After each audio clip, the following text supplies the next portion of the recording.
কি বন্ধুরা, এত সুন্দর ঘুগনিটা দেখে আপনাদের মনে হচ্ছে এটা কিভাবে বানাবো। চলুন দেখে নিই চটপট আমি কিভাবে বানিয়েছিলাম। কুকারে তেল দিয়ে দিয়েছি, এরপর দিয়ে দিলাম শুকনো লঙ্কা আর গোটা গরম মশলা। একটু ভেজে এর মধ্যে দিয়ে দেবো কুচি করে রাখা পেঁয়াজ। পেঁয়াজ ভাজা ভাজা হয়ে গেলে এর মধ্যে আমি দিয়ে দেবো আদা, রসুন, টমেটো পেস্ট আর কাঁচা লঙ্কাও ছিল সাথে। এরপর দিয়ে দেবো গুঁড়ো মশলা, হলুদ, জিরা আর দিলাম কাশ্মীরি লঙ্কার গুঁড়ো।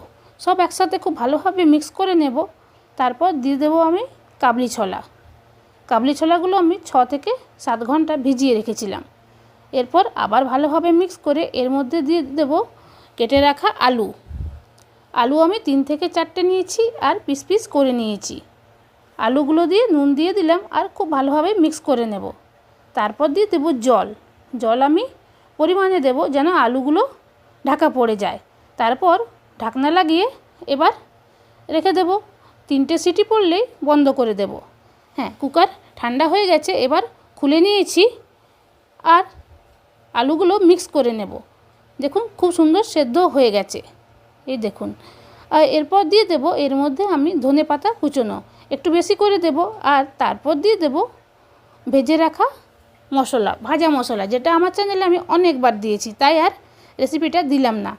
এরপর কিছুক্ষণ আমি বন্ধ করে রেখে দেব। তারপর কিন্তু খুললেই তৈরি এই দারুণ ঘুগনিটা।